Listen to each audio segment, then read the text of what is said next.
Di tengah hiruk-pikuk pasar malam Jakarta yang ramai, seorang gadis remaja bernama Rara, dengan tas branded tergantung di bahu, tertawa terbahak-bahak sambil menunjuk seorang wanita paruh baya yang sedang menjajakan makanan di pinggir jalan. Lihat itu, lesbian tua. Pasti hidupnya menyedihkan, tak ada laki-laki yang mau, ejek Rara kepada teman-temannya, suaranya nyaring menusuk telinga orang sekitar.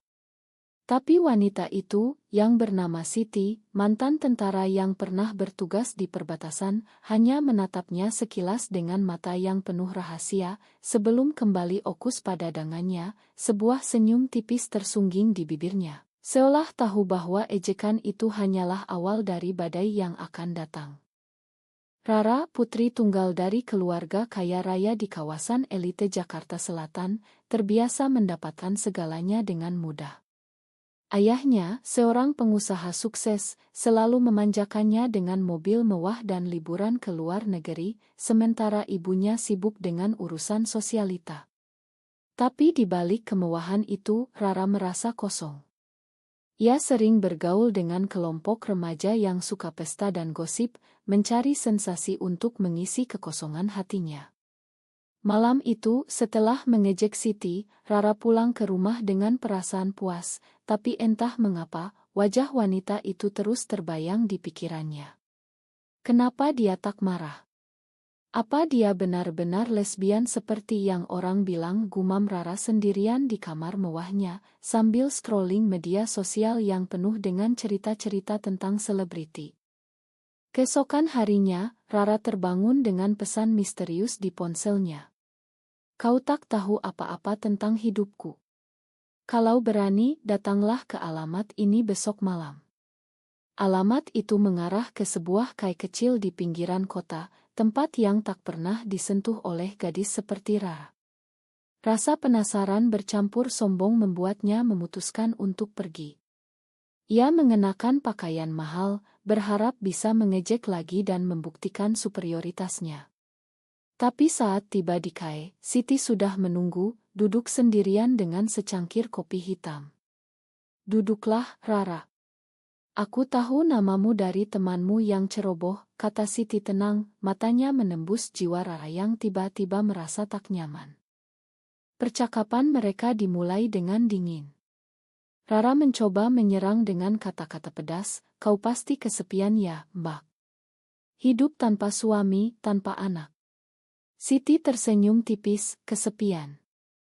Mungkin. Tapi aku pernah mencintai seseorang dengan sepenuh hati, seorang wanita seperti diriku. Kami bertemu di medan tugas, di mana nyawa taruhannya. Tapi masyarakat seperti kalianlah yang membuat kami sembunyi. Rara terdiam, tak menyangka cerita itu begitu dalam. Siti menceritakan bagaimana ia bergabung dengan militer untuk membuktikan diri, tapi orientasi seksualnya menjadi rahasia yang berat. Keluarganya, yang konservatif, memaksanya menikah dengan pria, tapi pernikahan itu gagal dan meninggalkan luka. Semakin lama, Rara mulai mendengar dengan sungguh-sungguh. Ia tak pernah membayangkan betapa sulitnya hidup sebagai lesbian di Indonesia, di mana undang-undang tak secara eksplisit melarang, tapi masyarakat dan agama sering menstigmatisasi. Siti berbicara tentang temannya yang bunuh diri karena tekanan keluarga, dan bagaimana ia sendiri kehilangan pekerjaan setelah rumor menyebar. Aku tak marah padamu, Rara. Kau hanya korban dari pendidikan yang salah, kata Siti. Rara merasa malu, tapi juga ada getaran aneh di hatinya, sebuah rasa hormat yang mulai bercampur dengan sesuatu yang lebih dalam. Malam itu, ia pulang dengan pikiran kacau, tak bisa tidur memikirkan kata-kata Siti. Beberapa hari kemudian, Rara memutuskan untuk bertemu Siti lagi. Kali ini bukan untuk mengejek, tapi untuk bertanya. Mereka bertemu di taman kota, di mana Siti menceritakan lebih banyak tentang masa lalunya. Siti pernah jatuh cinta dengan seorang perwira wanita bernama Lina, tapi hubungan mereka terungkap dan Lina dipindah tugas, meninggalkan Siti sendirian.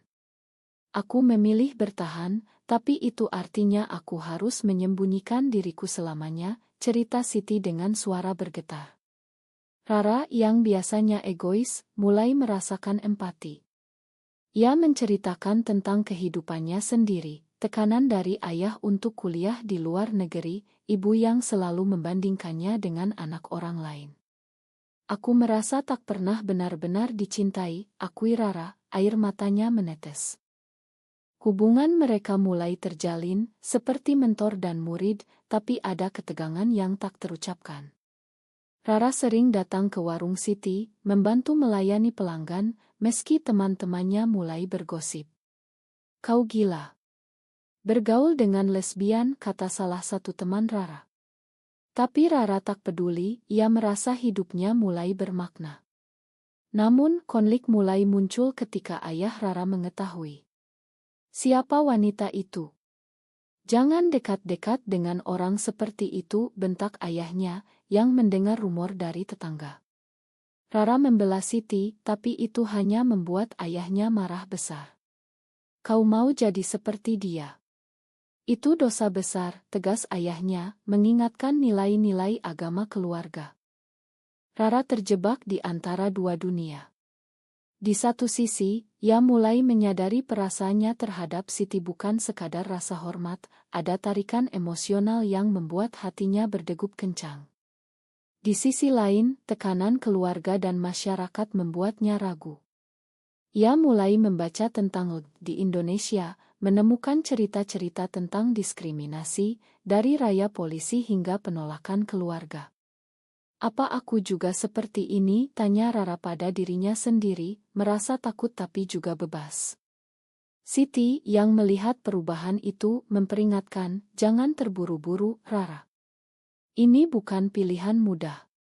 Tapi Rara sudah terlanjur terlibat, dan sebuah pertemuan rahasia di malam hujan membuatnya semakin dekat dengan Siti.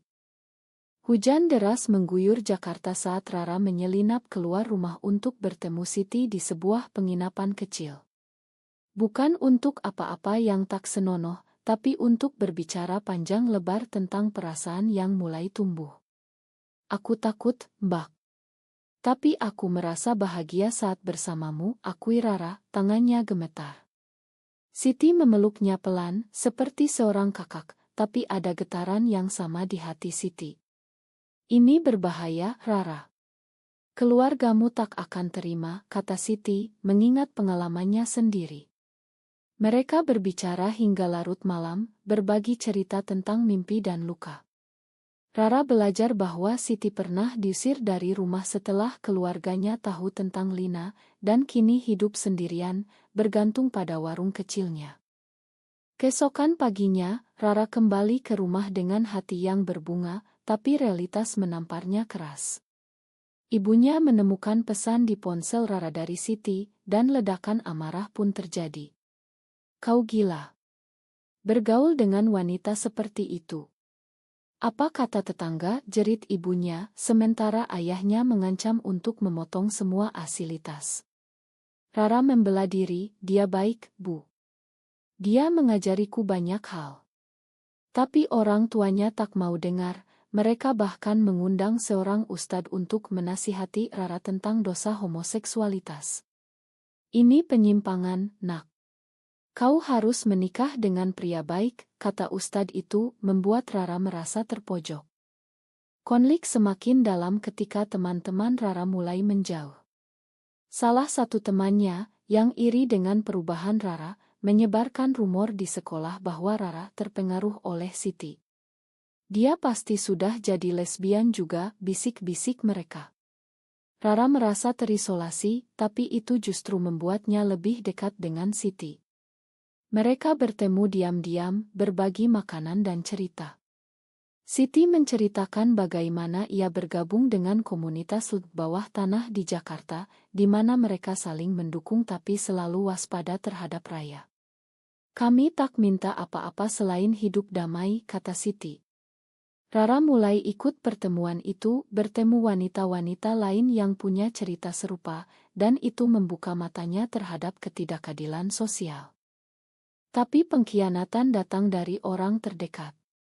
adik sepupu Rara, yang diam-diam memata-matai, melaporkan kepada ayah Rara. Malam itu, ayah Rara datang ke warung Siti dengan marah besar. "Jauhi anakku. Kau yang merusaknya," bentaknya, membuat pelanggan kabur. Siti tetap tenang, "Saya tak merusak siapapun, Pak. Rara datang sendiri." Tapi ayah Rara tak peduli, ia bahkan mengancam akan melaporkan Siti ke polisi atas pengaruh buruk. Rara yang menyaksikan dari kejauhan, merasa hancur. Ia harus memilih keluarga atau perasaannya yang baru mekar. Rara memutuskan untuk konfrontasi dengan orang tuanya. Di meja makan, ia berkata tegas, "Aku mencintai Siti, Bu Pak. Bukan sebagai teman, tapi lebih." Kata-kata itu seperti bom, membuat ibunya menangis dan ayahnya memukul meja. "Kau tak boleh. Ini melawan agama, melawan masyarakat," teriak ayahnya. Mereka memaksa Rara tinggal di rumah, menyita ponselnya, dan mengawasinya ketat. Rara merasa seperti tahanan, tapi di hatinya, ia semakin yakin. Ia menyelinap catatan ke Siti melalui teman, "Tunggu aku akan berjuang." Sementara itu, Siti juga bergulat dengan konflik batin. Ia tahu usianya jauh lebih tua, dan statusnya sebagai eteran membuatnya ragu. "Apa aku layak untuknya? Ia masih muda, punya masa depan," gumam Siti sendirian. Tapi perasaan itu tak bisa dibendung. Ia ingat Lina, yang dulu meninggalkannya karena tekanan serupa, dan tak mau itu terulang. Siti memutuskan untuk bertemu ayah Rara secara pribadi, berharap bisa menjelaskan. "Saya tak berniat buruk, Pak. Saya hanya ingin Rara bahagia," kata Siti di sebuah pertemuan rahasia. Tapi ayah Rara malah menghina, "Kau penyimpang. Pergi dari hidup kami." Konflik mencapai puncak ketika Rara kabur dari rumah. Ia pergi ke tempat Siti, tapi di sana, ia menemukan Siti sedang berkemas. "Aku harus pergi, Rara. Ini terlalu berbahaya untukmu," kata Siti dengan air mata. Rara marah, "Jangan tinggalkan aku. Kita bisa bersama." Mereka berdebat panjang, mengungkap luka masing-masing. Rara mengakui bahwa ejekannya dulu adalah bentuk ketakutan dirinya sendiri terhadap perasaan yang tak biasa. Siti mengakui bahwa ia takut terluka lagi. Akhirnya, mereka memutuskan untuk menghadapi bersama, tapi itu artinya mengorbankan banyak hal. Rara dan Siti memulai hidup baru di sebuah apartemen kecil di pinggiran Jakarta, jauh dari keluarga Rara. Rara meninggalkan kemewahan, belajar hidup sederhana, membantu Siti di warung. Tapi bayang-bayang masa lalu terus mengejar. Keluarga Rara melaporkan Rara hilang, dan polisi mulai mencari. "Kau yakin dengan ini?" tanya Siti setiap malam. Rara mengangguk, "Ya, meski sakit." Mereka saling mendukung, berbagi cerita tentang diskriminasi yang mereka hadapi. Siti menceritakan bagaimana di militer, ia harus menyembunyikan identitasnya, dan bagaimana itu membuatnya depresi. Tapi masyarakat sekitar mulai bergosip. Tetangga melihat mereka terlalu dekat, dan rumor menyebar. Suatu hari, sekelompok pemuda datang ke warung, melempar batu dan berteriak, "Lesbian! Keluar dari sini!" Siti melindungi Rara, tapi ia terluka di lengan. Rara panik, "Ini salahku." Mereka melaporkan ke polisi, tapi petugas malah menyalahkan mereka, "Jangan provokasi masyarakat." Itu membuat Rara sadar betapa dalamnya prasangka di Indonesia, di mana komunitas sering menjadi target kekerasan verbal dan fisik. Konflik internal Rara semakin parah. Ia rindu keluarganya, terutama ibunya yang sakit karena kepergiannya. "Apa aku egois?" tanya Rara pada Siti. Siti menjawab, "Tidak, tapi kita harus bijak." Mereka memutuskan untuk mencoba mendekati keluarga Rara lagi. Rara menulis surat panjang, menjelaskan perasaannya dan meminta pengertian. "Aku tak memilih ini, Bu. Ini bagian dari diriku. Tapi responsnya dingin, ayahnya menolak, mengatakan Rara telah membawa malu pada keluarga. Pengkhianatan lain datang dari komunitas LGBTI yang mereka ikuti. Salah satu anggota, yang iri dengan hubungan mereka, membocorkan lokasi mereka ke keluarga Rara. Ayah Rara datang dengan saudara-saudaranya, memaksa Rara pulang. "Kau harus ikut kami, atau kami laporkan Siti atas penculikan," ancam ayahnya. Rara menangis, "Tidak, Pak. Aku dewasa." Pertengkaran sengit terjadi, Siti mencoba menenangkan, tapi ia ditampar oleh paman Rara. "Penyimpang," bentaknya. Rara marah besar, membela Siti, tapi itu hanya membuat situasi lebih buruk. Rara dipaksa pulang, dikurung di rumah. Ia merasa hancur, tapi tak menyerah. Diam-diam, ia menghubungi pengacara yang mendukung hak LGBT, berharap bisa mandiri. Sementara itu, Siti sendirian lagi, merasa bersalah. "Mungkin aku seharusnya tak mendekatinya," gumamnya. Tapi ia tak bisa melupakan Rara. Ia mulai kampanye kecil di media sosial, berbagi cerita anonim tentang perjuangan lesbian di Indonesia, berharap bisa mengubah pandangan masyarakat. Setelah berminggu-minggu, Rara berhasil kabur lagi. Kali ini ia pergi ke Bali, tempat Siti menunggu. Mereka bertemu di pantai, memeluk erat. "Kita tak bisa lari selamanya," kata Rara. Siti setuju, "Kita harus hadapi." Mereka memutuskan untuk hidup terbuka, meski risikonya besar. Rara mulai bekerja sebagai relancer, meninggalkan warisan keluarga. Tapi tekanan mendorong Rara ke tepi depresi, ia mulai ragu apakah pilihan ini benar. Di Bali, Rara dan Siti mencoba membangun kehidupan baru. Siti membuka warung kecil lagi, sementara Rara belajar otograi untuk mencari nafkah. Tapi berita tentang mereka menyebar melalui media sosial, dan keluarga Rara tak berhenti mencari. Suatu hari, ibu Rara datang sendirian, menangis. "Kembalilah, Nak. Kami khawatir." Rara terguncang, "Bu, aku bahagia di sini." Ibunya menceritakan betapa ayahnya menderita, tapi juga mengakui kesalahannya.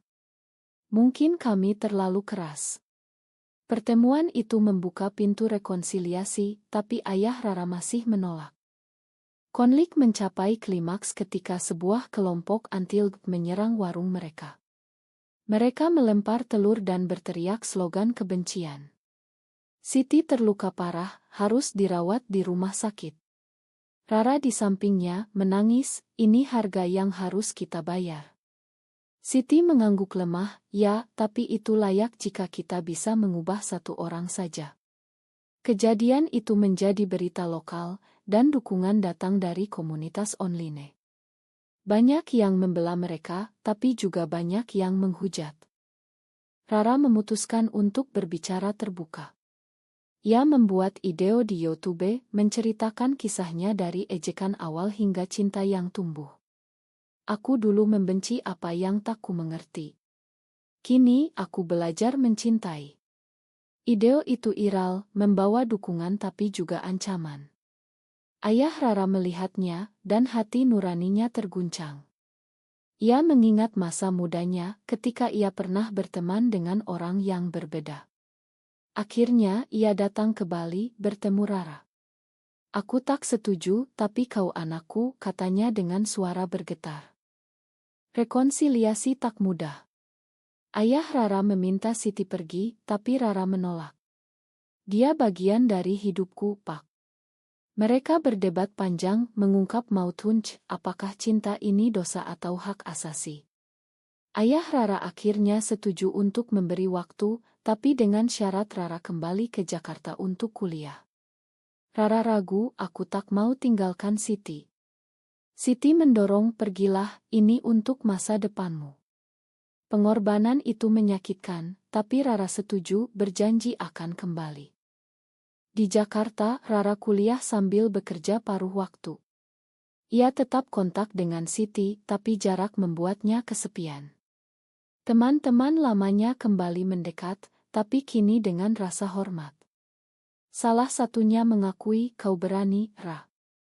Tapi godaan datang ketika seorang pria tampan mendekatinya, membuat Rara ragu tentang orientasinya. "Apa ini hanya AC?" tanyanya pada diri sendiri. Ia hampir tergoda, tapi ingatan pada Siti membuatnya mundur. Rara lulus kuliah dengan baik, tapi hatinya tetap di Bali. Ia kembali ke Siti, yang kini lebih kuat setelah bergabung dengan Mohakelt. Mereka hidup bersama, menghadapi tantangan tapi juga kebahagiaan kecil. Keluarga Rara perlahan menerima, meski tak sepenuhnya. Ibunya sering berkunjung, ayahnya sesekali menelepon. "Mungkin waktu akan menyembuhkan," kata Rara.